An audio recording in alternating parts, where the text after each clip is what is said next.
ನಾವು ಹೊರಗಡೆ ಹೆಣ್ಮಕ್ಳು ನಮ್ಮ ದೇವಸ್ಥಾನದ ಗುಡಿ ಕಟ್ಟಿ ಸೇರ್ತಕ್ಕಂಥ ಕೊಟ್ಟಿರ್ತಕ್ಕಂಥ ಹೆಣ್ಮಲಾರ ಹೆಣ್ಣುಮಕ್ಕಳು ಮತ್ತು ನಮ್ಮ ಮನೆಗೆ ಬಂದಿರತಕ್ಕಂಥ ಸೊಸೆಯಂದರು ಇಬ್ಬರಿಗೂ ಒಬ್ರಿಗೊಬ್ರು ಬಾಂಧವ್ಯ ಚೆನ್ನಾಗಿರಲಿ ಅಂತಂದು ಒಬ್ರಿಗೊಬ್ರು ಒಂದು ವರ್ಷದಲ್ಲಿ ಒಂದು ಸಾರಿ ಡಿಚ್ಚಿ ಹೊಡಿತಾರೆ. ಈ ಡಿಚ್ಚಿ ಕಾರ್ಯಕ್ರಮಕ್ಕೆ ಬರೆದಿದ್ರೆ ಅವು ಹೆಣ್ಣುಮಕ್ಳಿಗೆ ಕೆಲವಾರು ತೊಂದರೆಗಳಾಗ್ತವೆ. ಆದ್ದರಿಂದ ಪ್ರತಿಯೊಬ್ಬರು ಈ ಕಾರ್ಯಕ್ರಮಕ್ಕೆ ತಪ್ಪದೇನೆ ಬರ್ತಿದ್ದಾರೆ. ಊರಲ್ಲಿ ಈ ರೀತಿ ಕಾರ್ಯಕ್ರಮಗಳ ಆಚರಣೆ ಮಾಡೋದ್ರಿಂದ ಏನೆಲ್ಲ ಲಾಭಗಳಿದೆ? ಎಲ್ಲ ಬಾಂಧವ್ಯ ಮತ್ತು ನಮ್ಮೂರಿಗೆ ಹಿಂದೆ ನಮ್ಮೂರು ಕೇವಲ ಭಾರಿ ಹಿಂದುಳಿದಿತ್ತು ಅಂದರೆ ಈ ಊರು ಸಿ ಎನ್ ಮಾಳಿಗೆ ಅಂದರೆ ಯಾವುದೂ ಗೊತ್ತಿರಲಿಲ್ಲ. ಆದಿರಾಳು ಗ್ರಾಮಕ್ಕೆ ಸೇರ್ತಕ್ಕಂಥ ಒಂದು ಮಜಿರೆ ಗ್ರಾಮ. ಇವತ್ತು ಆದಿರಾಳು ಗ್ರಾಮ ಹೊರತುಪಡಿಸಿ ಇವತ್ತು ಪ್ರತಿಯೊಂದು ಕಾರ್ಯಕ್ರಮದಲ್ಲೂ ಸಿ ಎನ್ ಮಾಳಿಗೆ ಯಶಸ್ವಿಯಾಗಿದೆ.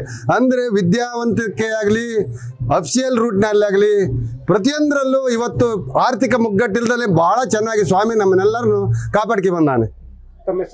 ತಮ್ಮ ಹೆಸರು VC ರುದ್ರಪ್ಪ, ಸಿ ಎನ್ ಮಾಳಿಗೆ, ಗುಡಿಗೌಡರು. ನಮ್ಮ ಹೆಸರು ವೀರೇಶ್ ಅಂತ, ಸಿ ಎನ್ ಮಾಳಿಗೆ. ಈ ಸಿ ಎನ್ ಮಾಳಿಗೆ ಗ್ರಾಮದಲ್ಲಿ ಬಹುಸಂಖ್ಯಾತ ಬುಡಕಟ್ಟು ಜನಾಂಗ ವಾಸವಾಗಿದ್ದೀವಿ. ಇದು ನಮ್ಮ ಹಿಂದಿಂದ ಸಂಪ್ರದಾಯ ಬುಡಕಟ್ಟು ಜನಾಂಗದ್ದು. ಅದೇ ರೀತಿ ಈ ಸಾರಿ ಏನು ವಿಶೇಷ ಅಂದರೆ 3 ದಿವಸ ಮಾಮೂಲು ಕಾರ್ಯಕ್ರಮ ಮಾಡ್ತಿದ್ವಿ. ಈ ಸಾರಿ ವಿಮಾನ ಗೋಪುರ ಮತ್ತು ಪಂಚಕಳಸ ಪ್ರತಿಷ್ಠಾಪನೆ ಇದರಿಂದ 4 ದಿವಸ ಸಹ ಅನ್ನ ಸಂತರ್ಪಣೆ ಕಾರ್ಯಕ್ರಮವನ್ನು ಏರ್ಪಡಿಸಿದ್ದೇವೆ. ಎಲ್ಲ ಭಕ್ತಾದಿಗಳ ಸಹಕಾರದಿಂದ ಈ ಒಂದು ಕಾರ್ಯಕ್ರಮ ಮತ್ತು ಅಣ್ಣ ತಮ್ಮಳು ಇದಕ್ಕೆ ಸಹಕಾರ ಮಾಡಿ ಎಲ್ಲ ಯಶಸ್ವಿಯಾಗಿ ಮಾಡಿದ್ದೀವಿ. ಇದೊಂದು ವಿಶೇಷ ಡಿಚ್ಚಿ ಕಾರ್ಯಕ್ರಮ ಅಂದರೆ ಈ ಹಬ್ಬದ ವಿಶೇಷತೆ. ಏನು ಸರ್ ಡಿಚ್ಚಿ ಹೊಡೆಯೋದು? ಡಿಚ್ಚಿ ಹೊಡೆಯೋದು ಅಂದರೆ ಹಿಂದಿನಿಂದ ಸಂಪ್ರದಾಯ ಬಂದಿದೆ. ತಲೆ ಇಟ್ಟಾಡೋದು ಮೊದಲು ಟಗರುಗಳ ಡಿಚ್ಚಿ ಅಂದರೆ ಬಹಳ ಕೋಪ ಇದ್ದಿದ್ದು ಟಗರುಗಳ ಡಿಚ್ಚಿಯಿಂದ ಸ್ವಲ್ಪ ಕಡಿಮೆ ಆಗಲಿ ಅನ್ನೋ ಒಂದು ಸಂಪ್ರದಾಯ ಇದು. ಇದರಿಂದ ಊರಿಗೂ ಮತ್ತು ದೇವು ಎಲ್ಲದಕ್ಕೂ ಒಂದು ಒಳ್ಳೆಯದಾಗುತ್ತೆ ಅಂದ್ಬಿಟ್ಟು ಸಂಪ್ರದಾಯದಿಂದ ಮಾಡ್ಕೊಬಂದಿದ್ವಿ. ತಮ್ಮ ಹೆಸರು ಸರ್? ವೀರೇಶ್ ಅಂತ. ಶ್ರೀ ಅಹೋಬಲ ನರಸಿಂಹಸ್ವಾಮಿ ಜಾತ್ರಾ ಮಹೋತ್ಸವ ಇದು ಡಿಚ್ಚಿ ಹಬ್ಬ ಅಂತ ಹೇಳಿ ಚಿತ್ರದುರ್ಗ ಜಿಲ್ಲೆ ಹಿರಿಯೂರು ತಾಲೂಕು ಸಿ ಎನ್ ಮಾಳಿಗೆ ಗ್ರಾಮದಲ್ಲಿ ನಡೆತಕ್ಕಂಥ ಒಂದು ವಿಶೇಷ ಕಾರ್ಯಕ್ರಮ. ಈ ಕಾರ್ಯಕ್ರಮವು ಸ್ವಾಮಿ ಹಿರಿಯೋಬಳ ನರಸಿಂಹಸ್ವಾಮಿ ಅನಾದಿ ಕಾಲದಲ್ಲಿ ನಮ್ಮ ಅಜ್ಜ ಮುತ್ತಜ್ಜಗಳು ಇದನ್ನು ವಿಶೇಷವಾಗಿ ನಡೆಸಿಕೊಂಡು ಬಂದಿದ್ದಾರೆ. ಈ ಊರಿನಲ್ಲಿ ಈ ಒಂದು ಹಬ್ಬವನ್ನು ಮಾಡಿದರೆ ಸ್ವಾಮಿಯ ಕೃಪೆಯಿಂದ ಇಲ್ಲಿ ಮಳೆ ಬೆಳೆ ಚೆನ್ನಾಗಿ ಬರುತ್ತದೆ ಮತ್ತು ಅತ್ತೆ ಮತ್ತು ನಾದಿನಿಯರ ಮಧ್ಯದಲ್ಲಿ ಏನಾದರೂ ವೈಷಮ್ಯ ದ್ವೇಷ ಇದ್ದರೆ ಇಲ್ಲಿ ಒಂದಾಗ್ತದೆ ಅನ್ನೋ ಮನೋಭಾವನೆ ಇದೆ ಮತ್ತು ಮಳೆ ಬೆಳೆಯು ಚೆನ್ನಾಗಾಗುತ್ತದೆ. ಊರಿನಲ್ಲಿಯೂ ಸಹ ಸ್ನೇಹ ಸೌಹಾರ್ದತೆಯು ಬರುತ್ತದೆ. ಆದ್ದರಿಂದ ಈ ಊರಲ್ಲಿ ಇದೊಂದು ಡಿಚ್ಚಿ ಹಬ್ಬವನ್ನು ಮಾಡುತ್ತಾರೆ. ಸ್ವಾಮಿಯ ಕೃಪೆಯಿಂದ ಇಲ್ಲಿ ಅಕಸ್ಮಾತ್ ಹೆಣ್ಣು ಮಕ್ಕಳಿಗೆ ಯಾರಾದ್ರಿಗೂ ತಲೆನೋವು ಬಂದಿದ್ದಾರೆ, ಕೆಲವು ಹೆಣ್ಣು ಮಕ್ಕಳು ನಮಗೆ ಈ ಡಿಚ್ಚಿ ಹಬ್ಬದಲ್ಲಿ ಭಾಗವಹಿಸುತ್ತೇವೆ ಎಂದು ತಿಳಿದುಕೊಂಡಿದ್ದಾರೆ. ಆ ಡಿಚ್ಚಿ ಹಬ್ಬಕ್ಕೆ ಬಂದರೆ ಅವರಿಗೆ ತಲೆನೋವು ಹೋಗುತ್ತದೆ, ಅವರ ಕಷ್ಟ ಕಾರ್ಪಣ್ಯಗಳು ಸಹ ಈಡೇರುತ್ತದೆ. ಮುಖ್ಯವಾಗಿ ಹೆಣ್ಣು ಮಕ್ಕಳಿಗೆ ಈ ಹಬ್ಬ ಒಂದು ವಿಶೇಷವಾದ ಹಬ್ಬ. ಅತ್ತಿಗೆ ನಾದಿನಿಯರಲ್ಲಿ ಸ್ನೇಹ ಸೌಹಾರ್ದತೆ. ನಾವು ಬುಡಕಟ್ಟು ಜನಾಂಗದವರು ಇಲ್ಲಿ ವಿಶೇಷವಾಗಿ ಈ ಹಬ್ಬವನ್ನು ಆಚರಿಸ್ತೇವೆ. ಸ್ವಾಮಿಯ ದಯದಿಂದ ಇದು ವಿಶೇಷವಾಗಿ ನಡೀತದೆ. ಇದೊಂದು ನಮಗೆ ಅತ್ಯುತ್ತಮವಾದ ಒಳ್ಳೆಯ ವಿಶೇಷ ತರುವಂತಹ ಹಬ್ಬ. ಅದರಲ್ಲೂ ಈ ಒಂದು ಆಧುನಿಕ ಕಾಲದಲ್ಲಿಯೂ ಸಹ ನಾವು ಈ ಹಬ್ಬವನ್ನು ಆಚರಿಸುತ್ತಿದ್ದೇವೆ ಎಂದರೆ ಇದು ಬಹಳ ಗಹನೀಯವಾದದ್ದು. ಈ ಸ್ವಾಮಿ ಬಹಳ ದೊಡ್ಡ ಸ್ವಾಮಿ. ಆದ್ರಿಂದ ಏನೇ ಆದರೂ ನಾವು ಏನೇ ನಡೆಸಬೇಕು ಅಂದರೂ ಸ್ವಾಮಿಗೆ ವಿಶೇಷವಾಗಿ ಆಗುತ್ತದೆ ಎಂದು ಹೇಳಿ ನಾನು 2 ಮಾತುಗಳನ್ನು ಮುಗಿಸುತ್ತೇನೆ. ಓ ಲಕ್ಷ್ಮೀದೇವಿ.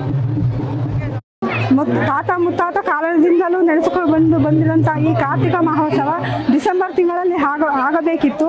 ನಮ್ಮ ಕಳಸ ಪ್ರತಿಷ್ಠಾಪನೆ ಹೊಸ ಗುಡಿ ಕಟ್ಟಿ ಕಳಸ ಪ್ರತಿಷ್ಠಾಪನೆ ಇರುವುದರಿಂದ ನಾವು ಕಳಸ ಪ್ರತಿಷ್ಠಾಪನೆ ಈ ಫೆಬ್ರವರಿ ತಿಂಗಳಲ್ಲಿ ಇಟ್ಕೊಂಡಿದ್ದಾರೆ. ಈ ಮೊದಲನೇ ಕಾಲದಲ್ಲಿ ಅತ್ತಿಗೆ ನಾದಿನಿಯರು ಡಿಚ್ಚಿ ಕೊಡುವಂತಹ ಸಂಪ್ರದಾಯ ನಡೆಸ್ಕೊಬಂದಿದ್ದರಿಂದ ನಾವು ಹೆಣ್ಣು ಮಕ್ಕಳು ಮತ್ತು ನಮ್ಮ ಅಣ್ಣ ಹೆಂಡತಿಯಾಗಿದ್ದ ಅತ್ತಿಗೆಯರು ಡಿಚ್ಚಿ ಕೊಡುವುದರಿಂದ ನಮಗೆ ತುಂಬ ಖುಷಿಯಾಗುತ್ತದೆ. ಮತ್ತು ತಲೆನೋವು ಬರಲಿಲ್ಲ ಅಂದರೆ ಅನ್ನೋ ಮನೋಭಾವ ಇದೆ. ಆದ್ದರಿಂದ ಹೆಣ್ಮಕ್ಳು ಯಾರು ಈ ಹಬ್ಬ ಮಿಸ್ ಮಾಡ್ದಂಗೆ ಸಂತೋಷದಿಂದ ಬಂದು ಈ ಹಬ್ಬ ಆಚರಿಸ್ತಾರೆ. ರಂಜಿತಾ. ಈ ಜಾತ್ರೆ ಬುಡಕಟ್ಟು ಸಂಸ್ಕೃತಿಯ ಮೂಲದ್ದು. ತುಂಬ ಹಿಂದಿನಿಂದಲೂ ನಡ್ಕೊಂಡು ಬರ್ತಾ ಇದೆ. ಇದರ ವಿಶೇಷತೆ ಏನು ಅಂದರೆ ಏನು ಈ ಮನೆಯ ಹೆಣ್ಣುಮಕ್ಕಳು ಬೇರೆ ಊರಿಗೆ ಹೋಗಿದ್ದಾರಲ್ಲ ಅವರನ್ನು ಈ ಹಬ್ಬಕ್ಕೆ ಆಮಂತ್ರಿಸುವ ಒಂದು ಸಂಪ್ರದಾಯ ಇದು. ಆಮಂತ್ರಿಸೋರು ಯಾರು ಅಂದರೆ ಈ ಮನೆಗೆ ಬಂದಿರತಕ್ಕಂತಹ ಅತ್ತಿಗೆಯರು. ಅಂದರೆ ಅತ್ತಿಗೆಯರು ಸೊಸೆಯರನ್ನು ಈ ಹಬ್ಬಕ್ಕೆ ಪ್ರೀತಿಯಿಂದ ಆಹ್ವಾನ ಮಾಡ್ತಕ್ಕಂಥ ಒಂದು ಸಂಪ್ರದಾಯ, ಒಂದು ನಂಬಿಕೆ ಈ ಡಿಕ್ಕಿಗಿದೆ.